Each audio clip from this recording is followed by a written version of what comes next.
bagaimana kebijakan-kebijakan diskriminatif ini lahir justru pasca reformasi. Asumsi reformasi dengan mendorong otonomi daerah, berasumsi bangsa ini akan lebih dinamis, akses demokrasi, proses maupun substantif di berbagai daerah dia berjalan gitu ya. Tetapi rupanya belum terjadi satu konsolidasi yang cukup baik di berbagai lini. Yang terjadi adalah membuat regulasi-regulasi instan yang dianggap sebagai marker identity gitu ya, identitas penanda dari sebuah perubahan. Nah, apa itu? Yang dilakukan adalah banyak sekali perda-perda yang meregulasi persoalan perempuan, menjadikan perempuan sebagai target, memviktimisasi, mengobjekkan. Prosesnya tidak melibatkan perempuan, tidak melibatkan minoritas, bahkan ada yang copy paste dari wilayah lain untuk kemudian diadopsi begitu saja.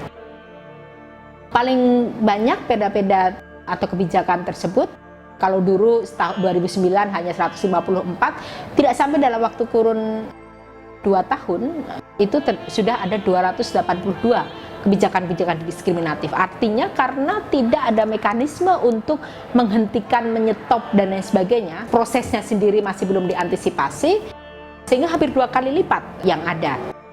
Nah, yang kami khawatirkan kebijakan-kebijakan tersebut antara lain misalnya soal homogenisasi cara berpakaian. Soal menggunakan berpakaian apa itu biarkan dia menjadi hak individual warga negara untuk menggunakannya. Ini bagian kalau mau disebut genuine democracy. Yang terjadi justru sekarang ini negara ikut ambil peran untuk meregulasi hal-hal yang sebetulnya sangat private. Orang mau berpakaian itu kan ekspresi personal seseorang yang disitulah wilayah yang dia punya otoritas untuk menentukan identitasnya, ekspresinya, dan lain sebagainya. Itu kemudian diregulasi. Terjadi homogenisasi cara berpakaian yang melahirkan, kalau sampai pada level itu saja mungkin masih tidak masalah. Yang terjadi adalah melahirkan satu diskriminasi.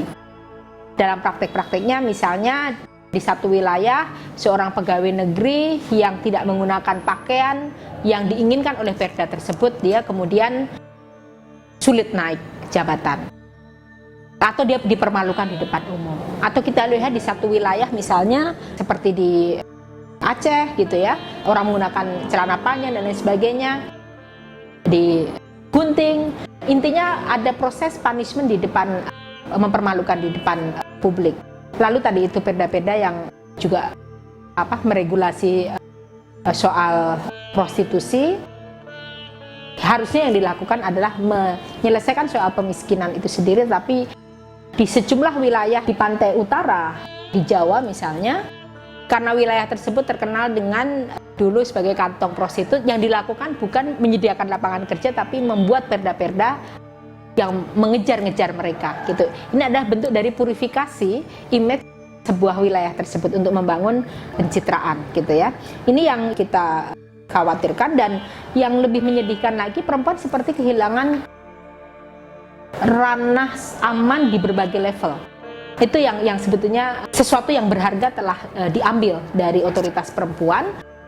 Misalnya karena ada pemberlakuan sebuah perda yang mudah sekali mencurigai perempuan atas nama khalwat, atas nama apapun gitu ya, sehingga di rumahnya sendiri dia tidak bisa menerima tamu yang non muhrimnya misalnya, sulit gitu ya, atau mudah sekali public morality menjudge perempuan. Di ranah publik juga gitu, ada jam malam, regulasi tidak boleh keluar malam dan lain sebagainya, membatasi perempuan untuk bermobilitas. Padahal misalnya seperti di Tangerang itu adalah tempat penopang Jakarta. Di situ banyak sekali buruh-buruh pabrik, perempuan bekerja malam, banyak sekali perempuan pedagang sayur di malam hari gitu ya. Itu kemudian ada regulasi pembatasan ini. Bisa dibayangkan bagaimana padahal perempuan ini banyak sekali yang juga menjadi pencari nafkah utama, sehingga maksud dari perda yang mungkin awalnya untuk melindungi ini justru yang terjadi mendiskriminasi atau menjauhkan akses penghidupan perempuan gitu. Ini yang terjadi. Bahkan di satu wilayah kami mendapati di Tompobulu hasil konsultasi dengan pemerintah setempat, mereka bilang kalau seorang perempuan ini menolak menggunakan pakaian seperti yang diwajibkan oleh dalam perda tersebut, raskinya akan ditahan misalnya. Jadi sangat akhirnya berimplikasi kepada hak yang paling dasar tadi itu, hak penghidupan perempuan. Jadi bukan hanya soal moral saja, tapi berdampak lebih jauh.